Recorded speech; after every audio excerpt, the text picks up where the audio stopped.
Nephilim is the collective name given by Kevin Vacit to various breeds of non-sentient telepaths, specifically engineered by the Vorlons from the genetic material of 100 different races to create the telepath gene that was then reinserted into their respective genomes to create viable sentient telepaths. History. Since sentient races cannot naturally evolve telepathic abilities and naturally evolved telepathy precludes sentience, the only way for the Vorlons to create the sentient telepathic weapons they desired was to develop the two traits separately and later combine them artificially. The Vorlons went about creating telepaths on 100 worlds by first visiting a planet with promising yet still primitive life forms, taking genetic samples or individuals from those races, Homo erectus in the case of Earth, taking them back to their experimental station where they were cloned, bred, manipulated, experimented on and pushed towards an enhanced telepathic ability. The result was a population of docile, non-sentient humanoid creatures with staggeringly powerful telepathic abilities, at a level beyond which even the Vorlons could rate.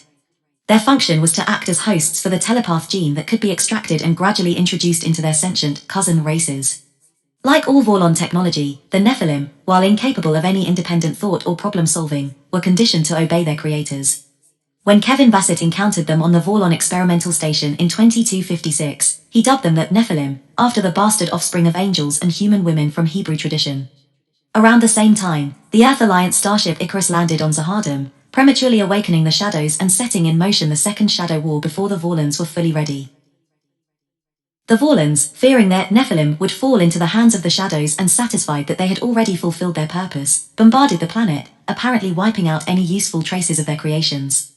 However, the Vorlons were unaware that Kevin Vacit had landed on the world, and with the use of the Vorlon fragment that he had carried with him most of his life, he was able to direct the Nephilim, ever eager to obey what they perceived as a Vorlon, to use their collective ability to fool the Vorlons into thinking they had succeeded in wiping out the millions of Nephilim scattered throughout the forests and savannas of their world.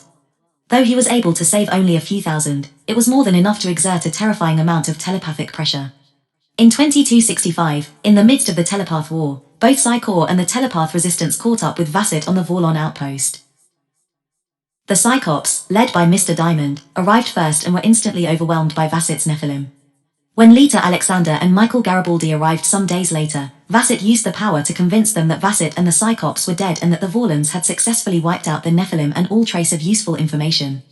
Notes: Nephilim were beings originally mentioned in the Jewish Torah, later the first books of the biblical Old Testament. Descriptions of the Nephilim are vague. In addition to the interpretation cited by Kevin Vacit, they have also been seen as descendants of the children of angels and humans, as the ancestors of ancient nobles or rulers, and as great warriors and heroes from days past.